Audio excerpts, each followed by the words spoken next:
Jax's revenge domain. I knew I was invisible the moment Wade Griffin raised his champagne glass at our annual holiday party and toasted another year of operational excellence without even glancing in my direction. That operational excellence was me pulling 14-hour days, weekend crisis calls during my daughter's graduation, emergency vendor negotiations while sitting in a doctor's waiting room. The company might have had Sterling Manufacturing stamped on the building, but the efficiency running through those production lines was built on 22 years of my sweat and expertise. My name is Spencer Walsh. I'm 48 years old, and I've been keeping manufacturing operations running smoothly since most of these young hotshots were still in high school. I was the guy who turned around failing supply chains, the one who could negotiate with stubborn vendors at 3 a.m. when shipments went sideways.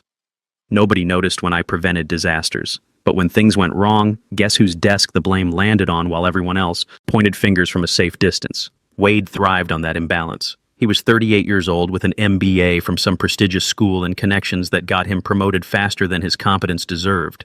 The kind of guy who called every meeting critical but spent the first 10 minutes talking about his weekend golf game with the board members.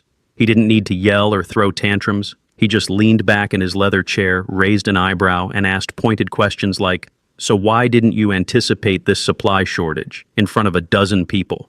Subtle enough that HR couldn't call it harassment, sharp enough that you felt the sting for the rest of the week.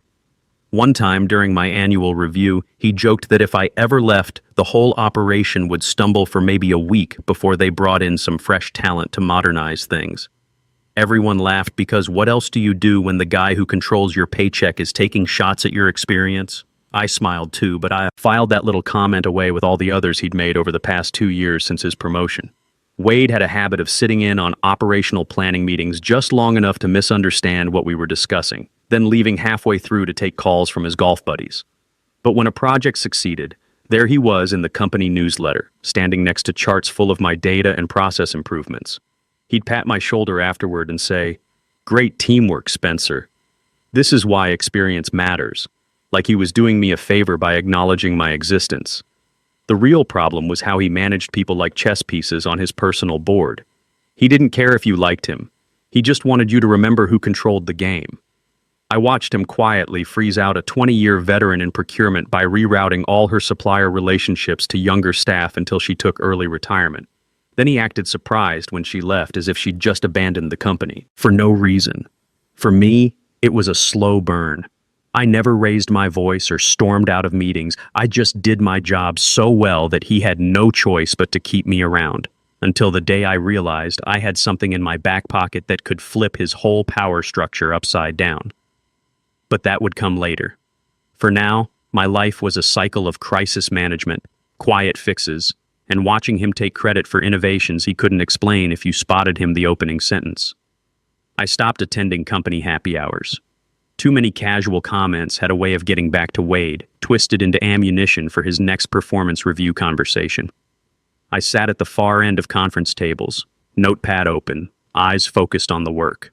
I was the reliable one, the steady hand, the guy department heads called when their supply chains hit unexpected snags.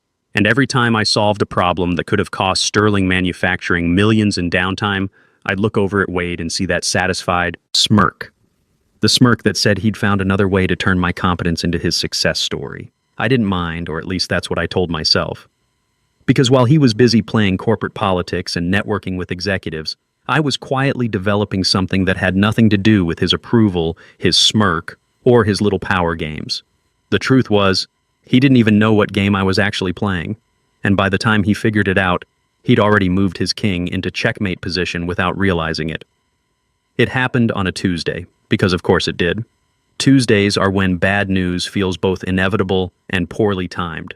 I'd just finished resolving a logistics nightmare that had threatened to shut down our main production line when Wade's assistant appeared at my desk, tapping her tablet like she was confirming a dental appointment.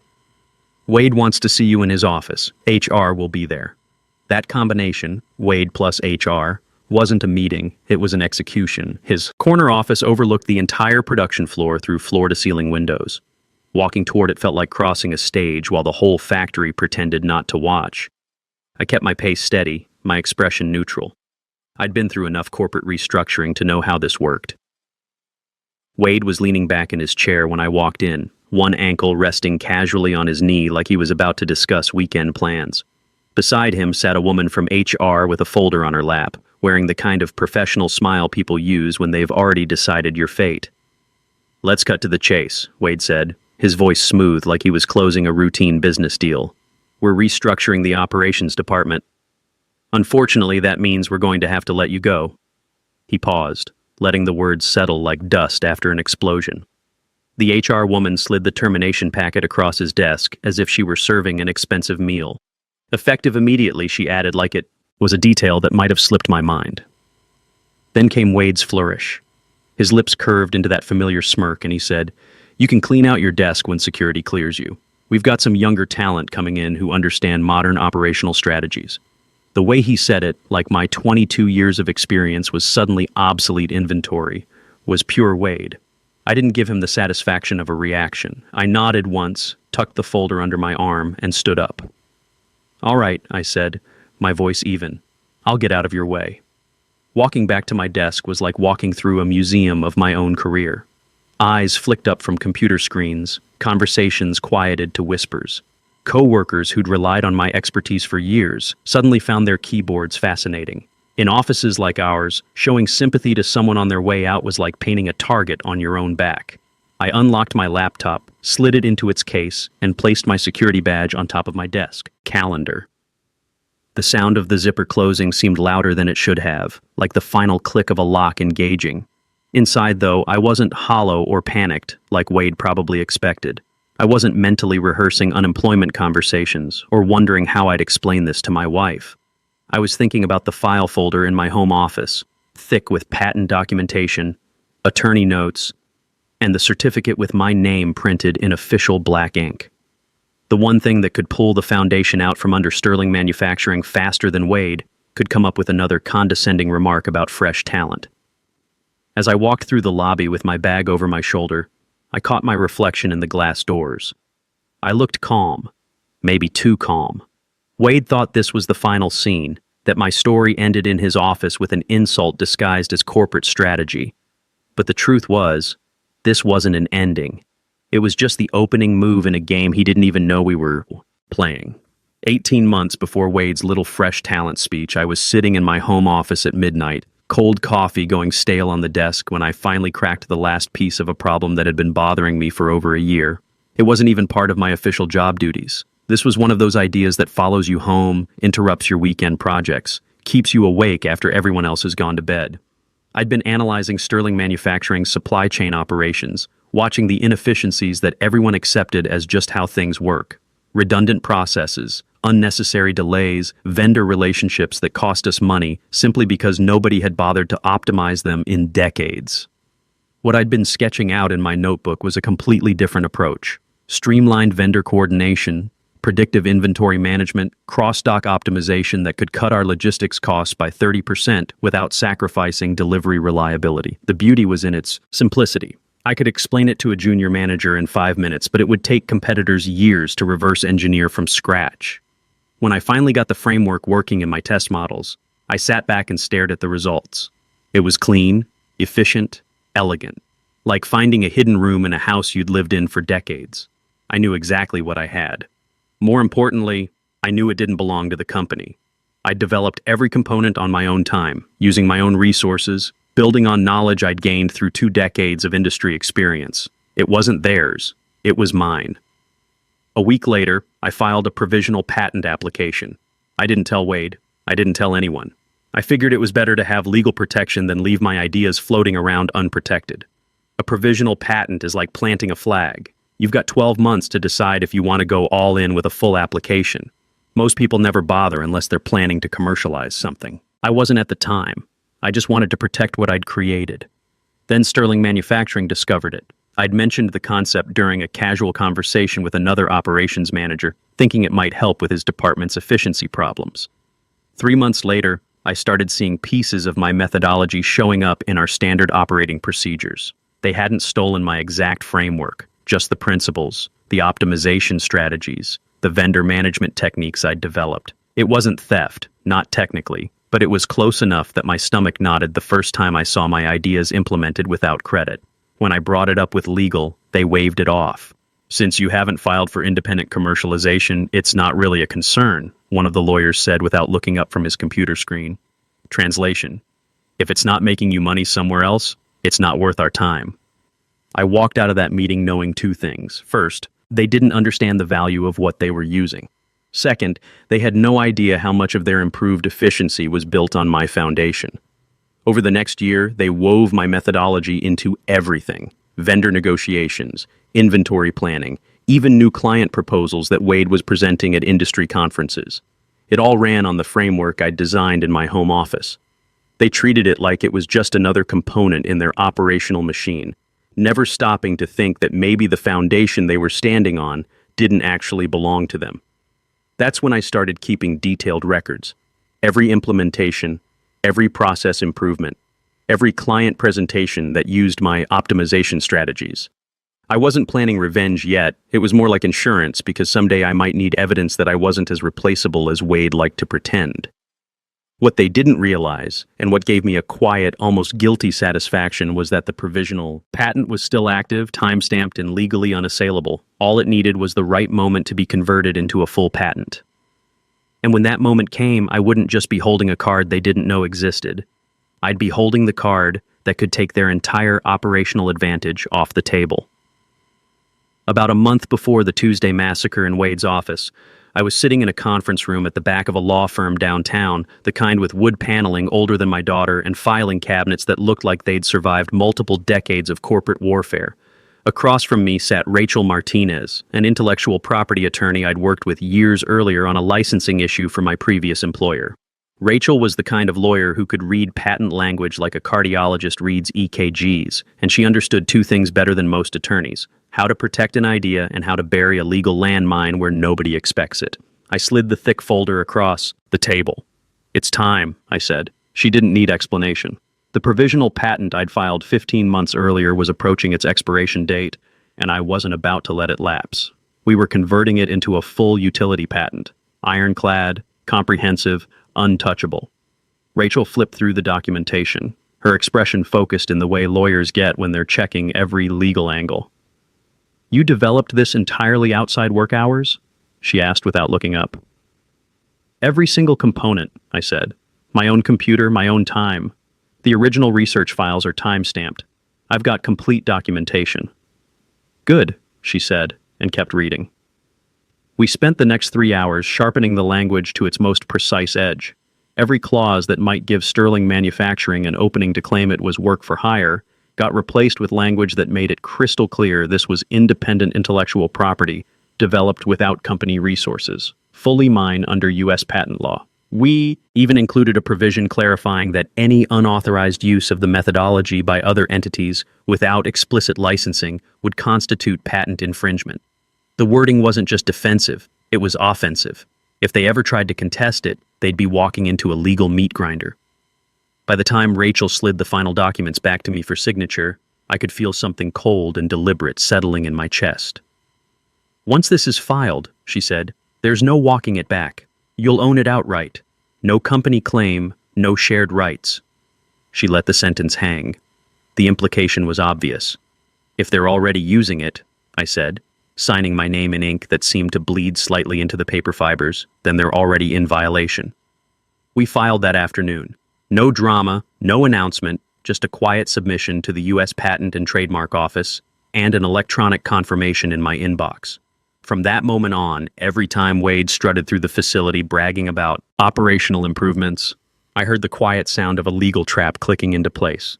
Every new efficiency that relied on my framework was another turn of the screw. They thought they were building their competitive advantage. I knew they were deepening their dependence on something they didn't own. I didn't rush it.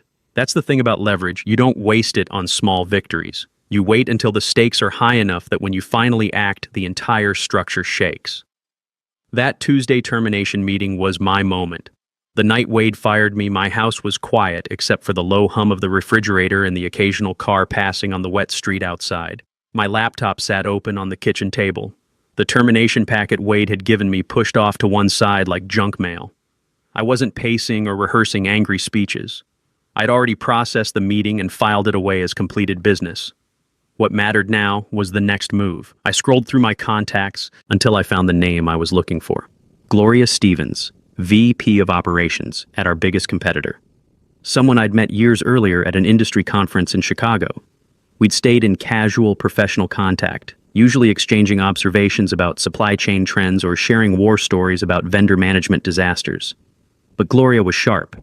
She had an eye for competitive advantages, and I knew exactly how she'd see this opportunity. I hit call. It rang twice before her voice came through, curious but professional. "Spencer? This is unexpected. What's going on?" "I've got something you're going to want to see," I said. No small talk, no warm-up. A fully granted patent that just happens to cover methodology your biggest competitor has been using for over a year without legal authorization. Silence for a moment, then a slow, interested, "Go on." I explained the background in clean, simple terms. Independent development, clear legal ownership, comprehensive documentation. I didn't need to oversell it. Gloria understood the implications immediately. "Send me the documentation," she said, the casual tone replaced by sharp business focus. I attached the patent filing to an encrypted email while we stayed on the line. A minute later, I could hear her reviewing the documents, the faint sound of papers rustling even though I knew she was reading PDFs. "It's airtight," she said, half to herself. "And they've been implementing this for how long? 15 months minimum. It's integrated into their core operations. Remove it and their efficiency advantage disappears overnight." I could practically hear her smile. "You looking to license this exclusively?" "Exclusively and immediately," I said. From there, it was pure business. We discussed terms in broad strokes, licensing fees, exclusivity periods, non-disclosure requirements. Gloria didn't negotiate much. She recognized value when she saw it, and she knew speed was crucial.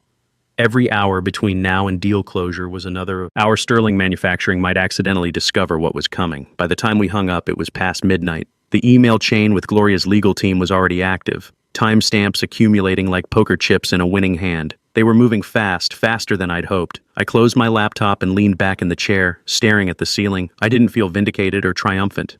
I felt focused, steady, like I'd just moved a piece across the board and knew with absolute certainty that the game was now unwinnable for the other side. Revenge, I'd always believed, wasn't about fireworks or dramatic confrontations. It was about precision, about taking your shot when you were certain it would connect, and not a second sooner. That call to Gloria, that was my shot. And by morning, the first tremors would be working their way through the walls of Wade's corner office. Gloria didn't waste time. By 9 the next morning, her legal team had analyzed every clause, every timestamp, every piece of documentation I'd provided. The conclusion came back exactly as I'd expected. The patent was bulletproof. No gray areas for Sterling Manufacturing to exploit. We connected on a video call. Gloria in her modern office, me at my kitchen table with coffee and a notebook I wasn't actually using. Her first words cut straight to business. "We'll take it. Full exclusivity, complete term, starting today. You'll have your first payment within 48 hours. It was almost anticlimactic in its efficiency. No extended negotiations, no haggling over percentages. They knew this was worth significantly more than I was asking, but they also understood that speed was the real currency here. Every hour between now and public disclosure was a countdown timer for Sterling Manufacturing's competitive position. Within 2 hours, contracts were in my inbox. I read them twice, not because I doubted Gloria's team, but because this was the moment everything shifted from theoretical to irreversible. My digital signature would be the point of no return. I signed electronically, with date and timestamps, and returned the documents without ceremony. Gloria called me 15 minutes later. "Press release goes live this afternoon. We're putting it on the Business Wire at 11:30. I imagined the chain reaction. Some junior analyst in Sterling Manufacturing's communications department spotting the headline, forwarding it to a manager who would then rush it up the corporate ladder until it landed in the CEO's inbox like an active grenade. By the time Wade saw it, the damage would already be spreading. Gloria read me the draft over the phone. Leading manufacturing solutions provider secures exclusive rights to revolutionary supply chain optimization technology. No mention of Sterling Manufacturing by name. None needed. Industry professionals would know exactly who'd just been blindsided, and for those who didn't connect the dots immediately, the next quarterly earnings report would spell it out in painful detail. We coordinated the timing precisely. Their PR team would release the announcement right before the lunch hour, when corporate executives mindlessly scroll headlines between meetings.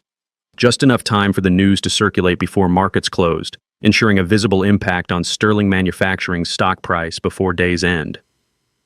After we hung up, I didn't hover over my computer or check news feeds obsessively. I went about my morning, made another cup of coffee, took out the garbage, watered the plants my wife kept on the kitchen windowsill. The work was finished. All that remained was watching gravity take over. There's a particular clarity that comes in moments like that. It's not triumph or satisfaction. It's knowing you've aligned everything so precisely that once you release control, there's no way to stop the momentum. I'd set the trap 18 months ago. Gloria had just helped me spring it. The press release hit at 11:32 a.m. Sharp. It didn't need dramatic language, just a clean headline that landed like a precision strike. Industrial Solutions. Leader acquires exclusive rights to advanced operational technology. Within minutes, it was everywhere. Trade publications picked it up first, followed by business blogs hungry for corporate drama and mainstream outlets that recognized a good David versus Goliath story. By noon, the headline was spreading through LinkedIn feeds like wildfire. Every share accompanied by speculation. Wonder if Sterling Manufacturing was using this. This could impact their Q4 projections significantly. I didn't need to wonder how it was playing at my former company. I could picture it perfectly. Middle managers checking the news on their phones during lunch breaks, quiet conversations in hallways, Slack channels buzzing with urgent side discussions. The market didn't wait for an internal response.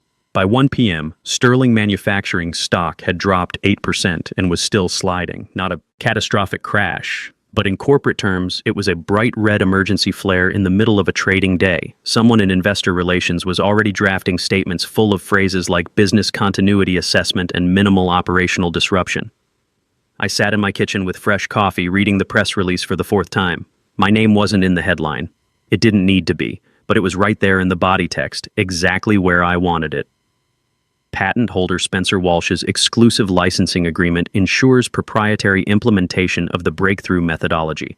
There's a special satisfaction in knowing you don't need to make a single public comment for people to understand the story. Everyone in our industry knew my background.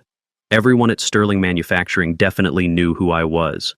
And the fact that I hadn't issued any statements or granted interviews would drive Wade absolutely crazy. He'd be desperate to know what I'd told them, how much I'd been paid, whether I had planned this revenge from the beginning. By late afternoon, the real storm had arrived. My phone stayed quiet, but that didn't mean I wasn't getting updates. An old friend from the accounting department, one of the few people I genuinely trusted there, started sending me messages from ground zero. The first text was just 3 words: Wade is panicking. The second, emergency executive meeting. Whole floor can hear shouting. I could visualize the scene perfectly. The main conference room, blinds drawn, scattered coffee cups growing cold, and the CEO standing at the head of the table with his phone on speaker, his voice carrying through the supposedly soundproof walls. What I don't understand, Wade, my friend texted every word, is how Spencer Walsh's name is on this patent, and how, as of this morning, it's licensed exclusively to our biggest competitor. Apparently there was a pause long enough for everyone to hear papers rustling as Wade tried to gather himself. Then came his response, stammered and defensive. It was internal process documentation. I supervised the... Spencer insisted on adding his name for recognition purposes. The CEO cut him off, voice sharp enough to make everyone in the room flinch. And now every client, every investor, every trade publication thinks you personally handed our competitive advantage to our competition. There it was, the knife twisting exactly where I'd aimed it. Wade's ego, the same trait that made him attach his name to innovations he couldn't explain under oath, had just made him the public face of a corporate disaster. The executives in that room weren't analyzing technical details or patent law. They were looking at Wade. And in corporate environments like theirs, perception becomes reality fast. If your name is associated with the problem, you are the problem. My friend's final message came through a few minutes later. Board demanding answers. Wade looks like he's about to have a heart attack. Security escorted him out an hour ago. The next morning brought no mercy. At 8:15 a.m., Gloria's company released a follow-up statement. Patent documentation confirms exclusive technology transfer. The announcement included, in black and white print, the publicly filed patent record.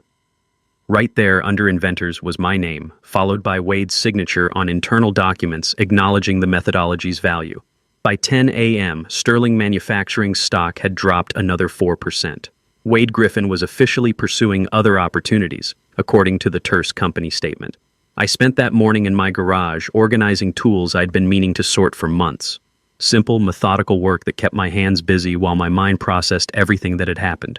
The small succulent my wife kept on the workbench had put out new growth over the winter, tiny green shoots reaching toward the light. In the right conditions, even the most overlooked things could flourish. So could I. And every time I looked at that plant, I was reminded of something Wade never understood. With patience, proper planning, and the right timing, even the smallest seed can grow into something that changes the entire landscape.